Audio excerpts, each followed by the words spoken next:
Alright, here we go. It's 2025 and guess what? We are back in Vietnam for another motorbike tour. This time though, we got an extra rider with us, Roy. So I kicked things off by heading to Hanoi early to get the ball rolling while waiting for the gang to show up. And of course, that gave me a perfect excuse to hang out with my friends and family. First up, George arrived and of course he cannot wait to drink a few cups of coffee. It's basically the reason why he came to Vietnam. Well, explore might be a stretch since this is our third time here, so instead of sightseeing, we just spend our days getting lost in the old quarter, drinking way too much coffee and eating enough street food to put a smile on everyone's face. A few days later, Roy lands at night and the very next day we have to hop on our bikes, but don't worry, we still managed to sneak in a little late night snack adventure around Hanoi before hitting the road. Alright, enough talking, let's get into it. Now, let's talk about our journey. First thing first, we need to escape the chaos of Hanoi and head straight to our camping spot for the night, up at the beautiful Angel Eyes Mountain. Sounds peaceful, right? Well, as Mike you expect, shit happens. And it happens on our very first day. But don't worry, we will dive into it later on. Because of that little hiccups, our plans got delayed the next day. But hey, not everything that's delayed is a bad thing, right? Sometimes you just get a little more time to, well, survive the adventure. On day 3, we finally make it to Melva. It's a small town nearby the Chinese border. And yes, you guess it, maybe you guess it, shit still happens. But then, on day 4, things start to go smooth. Or do they?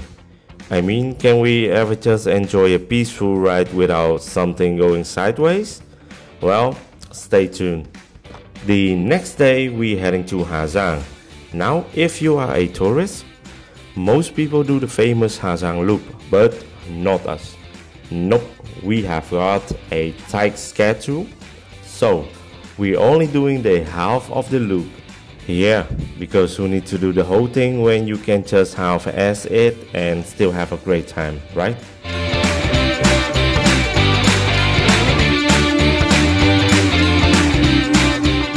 After that, it's time to heading south. I cannot wait to feel the warmth of the sun on my face.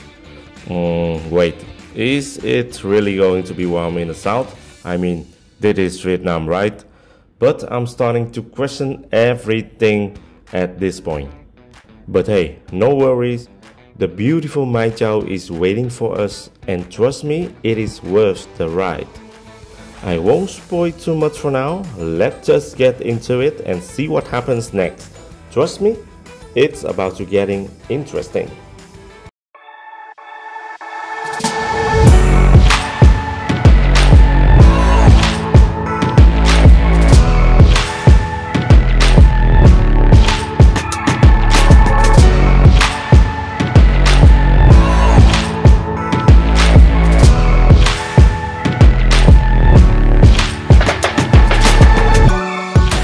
Here we are again. As always, I'm the first one in town to prepare for everything. If I didn't know better, I'll say I'm basically the unofficial guide of the tour. Now, let's talk about the weather. Hanoi this year, absolute perfection. It's like the city finally listened to my request. No more walking around in a sauna, swimming in my own sweat, looking like I've been through a water park. I'm actually enjoy the weather for once. You know, it's a big deal when I can walk outside without feeling like I'm being boiled alive. And then there's one of my crew members. I'm pretty sure the only thing he insists is for coffee and street food here in Vietnam. Seriously, if I told him there was a new coffee shop or a fresh banh mi store in town, he will leave me in the dust like I'm the sidekick of this adventure. We finally found our favorite banh mi store, the one known for its barbecue chicken and pork. The moment we took a bite, the tender, flavorful meat melted in our mouths, perfectly charred and juicy. We couldn't stop ourselves even before finishing the first one. We were already on ordering another one. Each bite was delicious as the last, and we left the store with full bellies and happy hearts, knowing we were back for sure. Deze is goed. Beter broodje ook dan vanmiddag.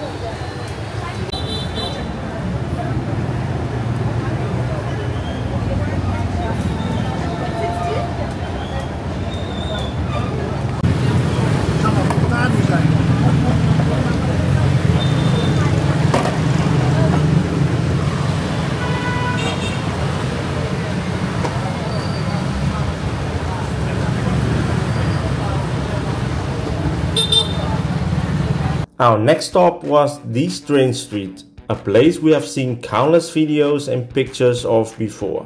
When we arrived, the train had already passed and most people were starting to leave. But no worries, even without a train, this place still has this unique chill vibe. It felt like time slowed down here, and we just soaked in the atmosphere, enjoying the moment for what it was.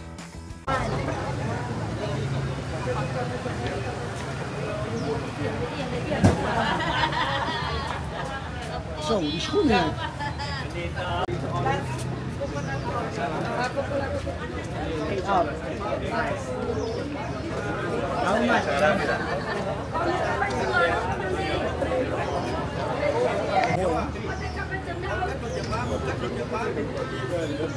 One thing I didn't like about Vietnam was how some coffee shop staffs would stand at the beginning of the street trying to lure you in with stories and offers. It wasn't a scam, not at all, but it just didn't sit right with me.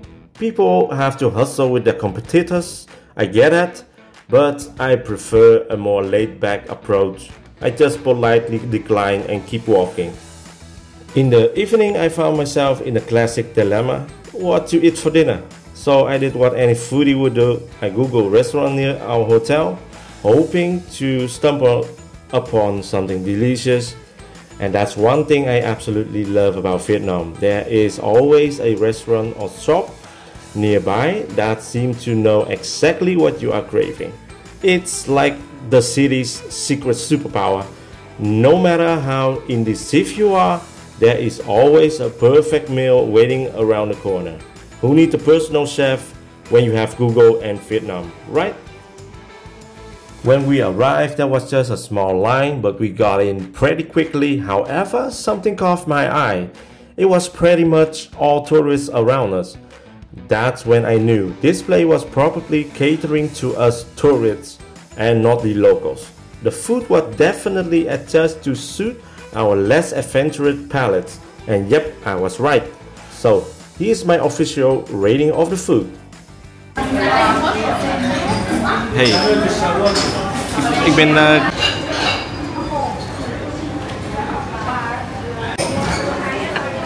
gewoon eten.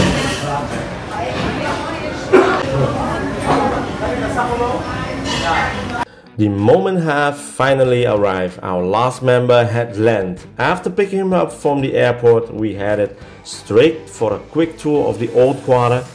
Now, mind you, it was just a Thursday night, but you never know it. The bars were bustling and the street food stalls were full swing. It felt like a mini weekend already. I couldn't help but imagine what it'd be like on the actual weekend. These streets would be packed, even the scooters would have no foul for a parking spot.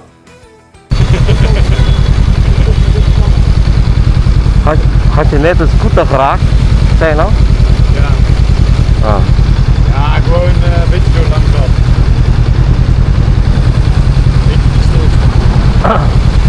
It's been a short night, barely any sleep, just enough to make us question our choices last night. But at last, the time has come to hit the road.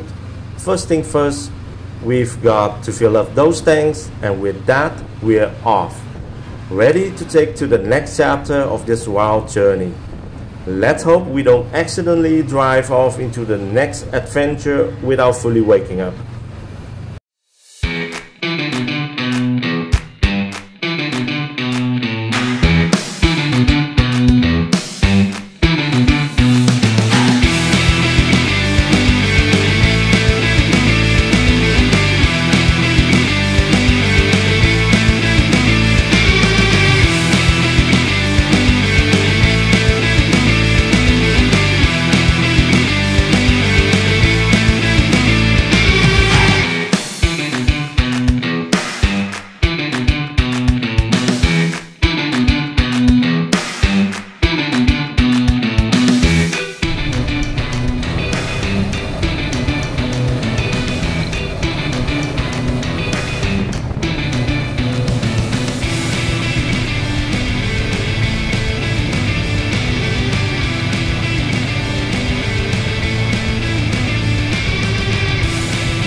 Here?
Will you?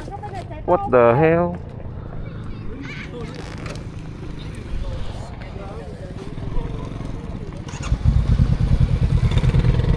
Er komt nog één aan. Huh? We moeten straks niet daar zijn, maar gewoon verder. Dat is die camping. Hả? Oh, anh là của eco-camping hả? Em chạy theo anh được không? Được anh. Tại mình cũng đi tới đó mà. À, anh tối cắm trại trong đấy hả anh? Đúng rồi, đúng rồi. Anh cắm trại bên nào anh nhỉ? Dạ? Anh cắm trại ở bên nào? Mình tự cắm. À.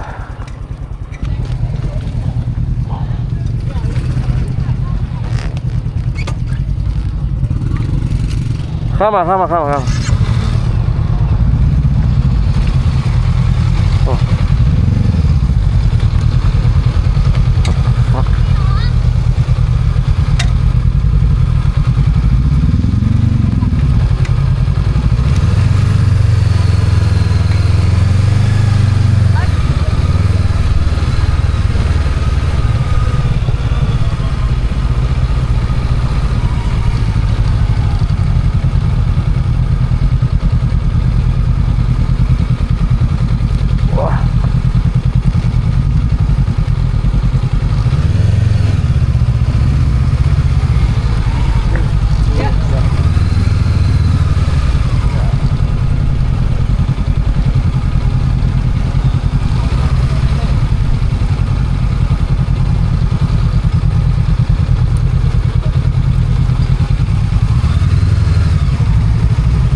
bị nổ cái gì ta?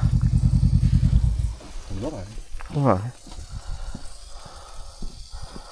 Nó chạy bị lủng lốp rồi. Lủng lốp rồi. Đây nè, thấy Đúng rồi, đây rồi anh ơi. bị ở đây nữa nè, bị ăn ở đây nè.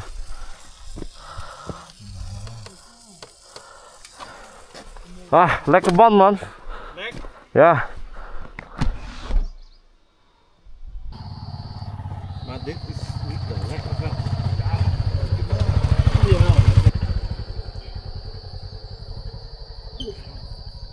Een dopje erin drukken. Dat ding. Kijk hier hoor. Dit drukken we toch in het gat. Kijk, dit druk je in het gat. Dan druk je dat. Kijk, je moet hierop. Kijk, dit ding gaat uit. I am so disappointed right now. I discovered 2 punctures in my bike. And it's no ordinary flat. It looks like a metal plate or something sharp ripped it apart. It's beyond repair and I'm forced to replace the whole tire. Honestly, this was the last thing I wanted today in this place. Now I have no choice but leave my bike behind. It's tough because I was looking forward to using it, but I will have to go further without it. It's just one of those days where everything seemed to go wrong.